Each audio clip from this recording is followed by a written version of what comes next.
Hey guys, and welcome back to Russian Horror Story. Hopefully we get to finish this all in one recording.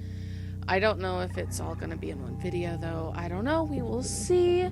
I don't think it should take that much longer. We have got to the part where we decide if we take the recordings to the police or not. He's at our door right now. So, right? He is at our door, right? I don't know. Okay, let's just get into it. We are going to do nothing. Actually, why not calm down and thoroughly think this over? Calm. That was me trying to hypnotize myself. Strangely enough, it worked. I sat on my butt as I planned and spend a couple of hours sitting like that. Maybe even days. Those floating circles outside my window were probably the moon and sun. But when I looked at the clock, I saw that only a minute had passed. How can I sit if I'm so jittery? Why am I so jittery? A moment ago, I was ready to fall asleep standing, like a horse. Could it be the coffee? Of course. I ate it with a spoon and washed it down with Coke. It's pure poison to my long-suffering nervous system. What do I do now? Spit it out? That crap must be in my blood by now. Bloodletting? No, the medieval methods are unscientific. It's better to not trust them. Who can I trust? Only myself, it seems. But I wouldn't mind having someone to advise me. Right. Over there in the dark is the silhouette of someone I can trust. My reflection in the mirror. We didn't debate for long. I proposed auto lavage. I think, as I say it. But none of us knew how to do it. In reply, I offered myself to eat more sleeping pills. This time I disagreed. First of all, I already ate all the sleeping pills while I was fighting nighttime TV sessions. Second of all, taking a lot of sleeping pills is bad, dangerous, and sometimes lethal even. Especially in my current state when I'm not sure of my own adequacy. For example, I think I ate coffee with a spoon from the jar, but I don't remember when.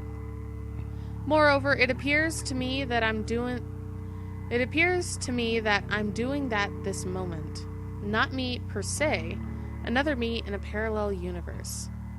And then I will go to the police. What for? They won't believe me. There's barely any proof. What's a video of people with bloody axes to them? Dust. There's no victim, no permission for filming, no names. That's not how I should do it. I should keep spying on the neighbors and find out the identities of their accomplices. That's what I will do.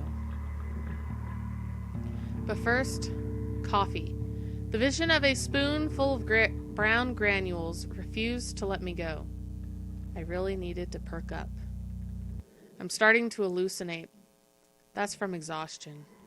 But I don't have time for rest. I need to shed the light on them. I must. They're only dangerous in muddy water. They're just that kind of creatures. What else do I know about them? Scared of silver, salt, and wooden stakes to the heart. Well, let's suppose no one would like a stake to the heart. Where's my mind?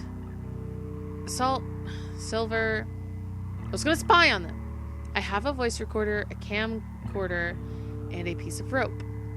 Enough to leave a death note and hang myself. But I'll have to take the hard way.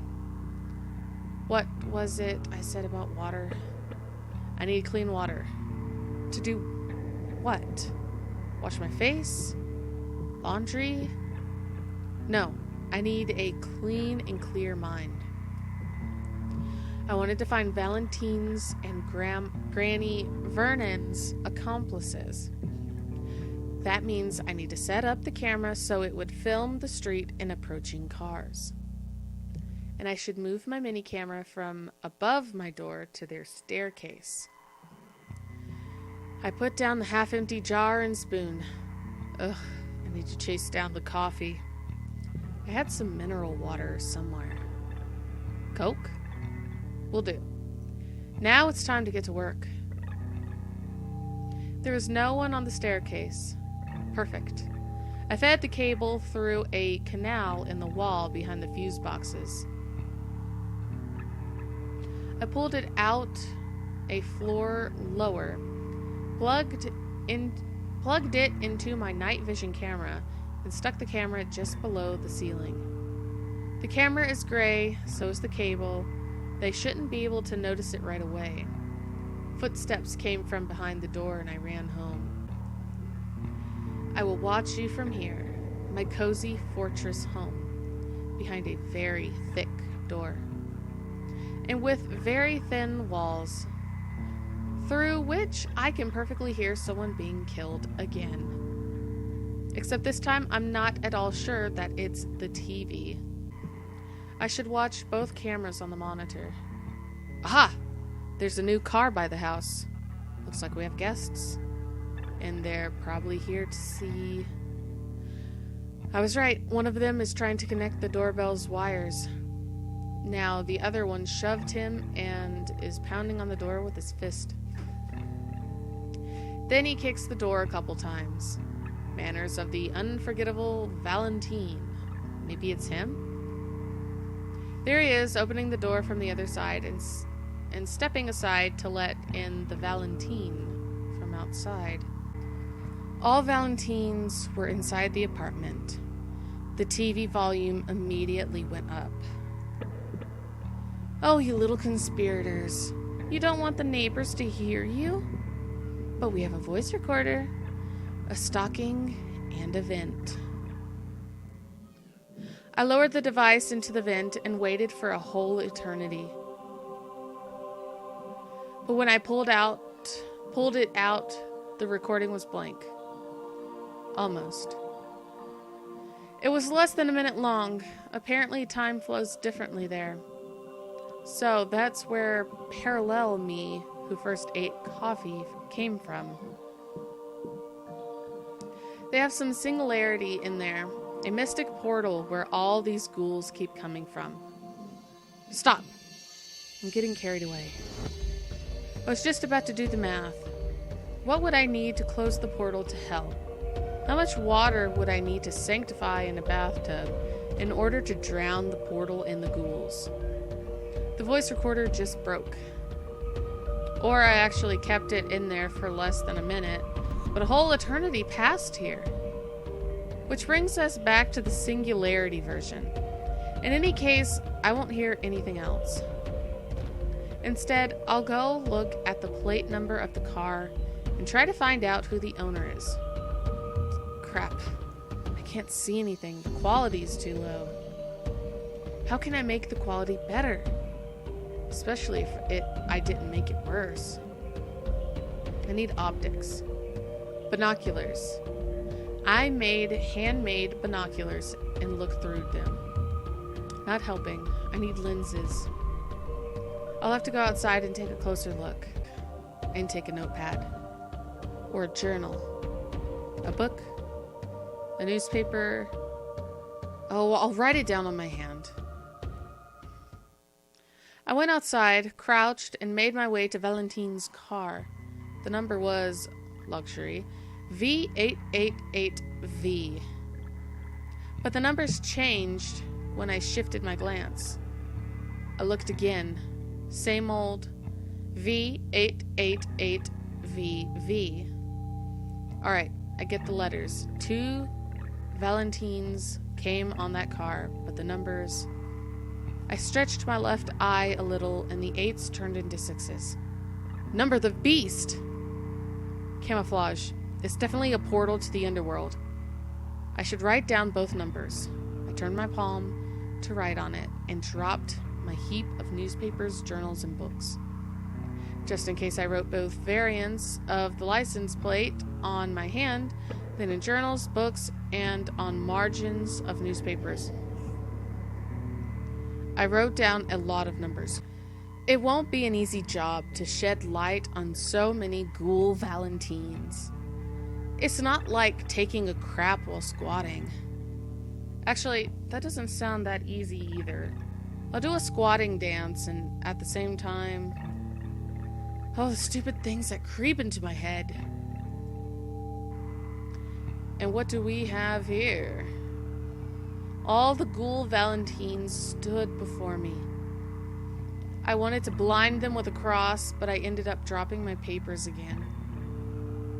I'll bring you out into the light. I'll sanctify my bathtub and drown you in holy water. You will all sputter. Valentines looked at each other.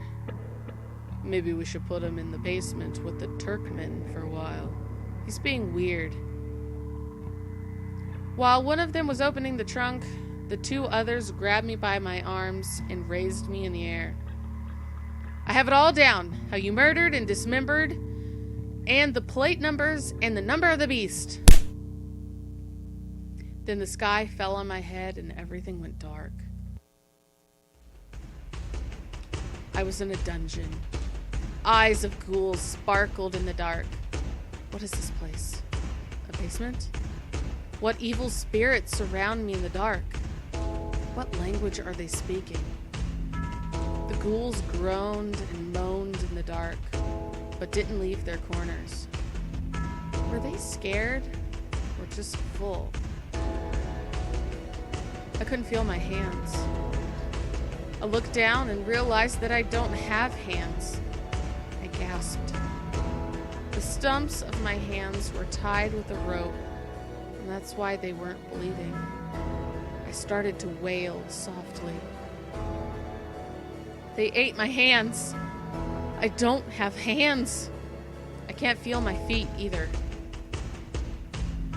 This one? Hey, are you stoned? Two Valentines stood in front of me. What do they want? I don't have any stones.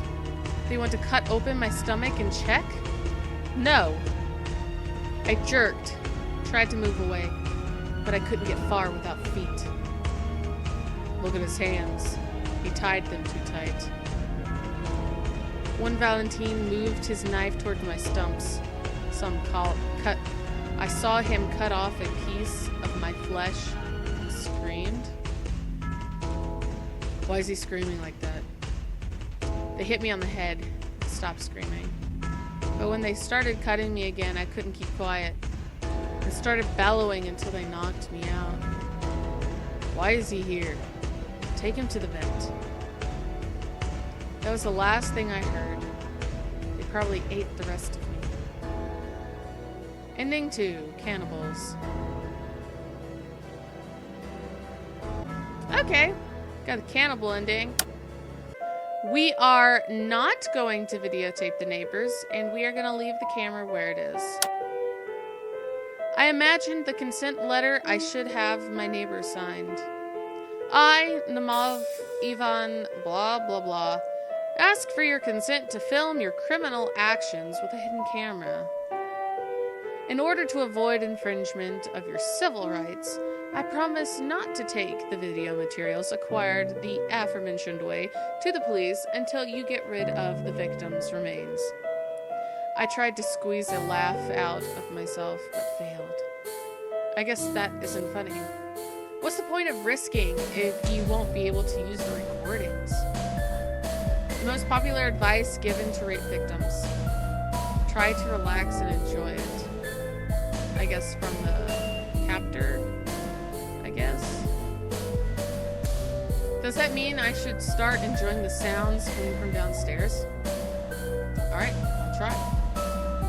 I'm not really liking those loud thumps. My imagination draws a bloody body being chopped into pieces with an axe. Not very pleasant, to be honest. They turned the volume up. Well, maybe I'll at least enjoy the tea. In a way, I was right. It was even kind of fun to listen to Sergei Yurievich, Belikov? Ugh. PP pills. Oh gosh. Ryzex. Take them with you, just in case. Aha.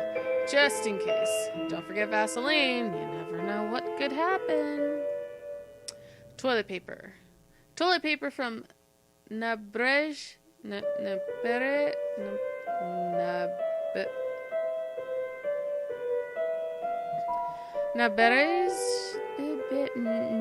something. Now rose scented. Awesome. Too bad I have nothing back there to smell it with. Special for hipsters from the creators of Grandma Scarf Fall Collection.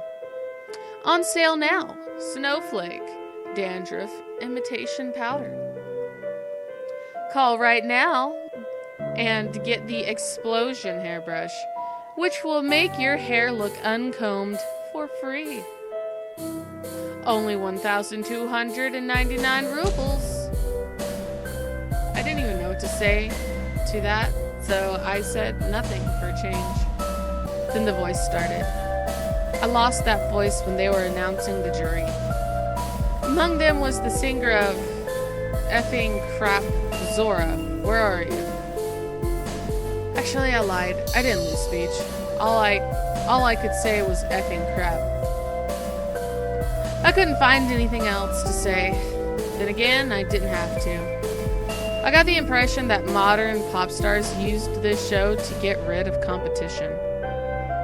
They simply promoted even more talentless singers than they are. Although people seem to like it, 90% of the population aged under 30 love modern pop. Idiocracy came to mind. I think it's time. Time to make a film called Butt. What? With bare buttocks plopping on the screen for 90 minutes. I'll make a fortune. For some reason, I couldn't relax and enjoy it. Oh well. Since I can't enjoy it, I'll have to focus on relaxing.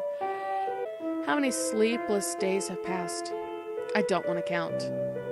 I'll count sheep instead. 1. A sheep jumped over the fence. 2. Another sheep jumped over the fence. 3. Where's that one going? Back? Why? Oh no, it crashed into the 4th. Oh, that was rough. Plus, the fence was electric. Shoving, screaming, meat burning, gunshots. What gunshots? What butthole brought firearms? Oh, I know what's going on. The commercial ended and the neighbor's TV started producing a cacophony of noises not meant for sleep again. Those bad people. So the sheep didn't work. What else could I try? Dimitri must be better off. He has a great way of falling asleep. He probably just imagines the opening of the Sochi Olympiad and his eyes are getting heavier and heavier. Kaboom! Another explosion. I'm so... Time to think of myself as a pessimist. One of those guys whose glass is always half empty. I'm completely out of patience. Actually, total indifference could be considered as a form of optimism. I just need to keep some crap handing and not give it. Maybe I should give this simple philosophy a try. Stop caring and ignore irritators. Look for something positive in everything. Give up. That would be pure and simple capitulation. The monsters won. I don't even know if it'll work. Okay. Russians never give up. Our pride-hearted Varyag will never surrender. So I can't sing. Why pound on the battery? You get to bug me with your TV and I can't even sing? Or were those the left-hand neighbors? Who cares? I don't want to sing anymore. Anyway, oh well, I can still dance. Why are you pounding again? What did you turn the volume up for? How do you expect me to respond? You think I'll play dead and keep silent? No way! Enough with the classical music. Time for fun. What's this CD? Friday 13. Sounds like it could do the trick.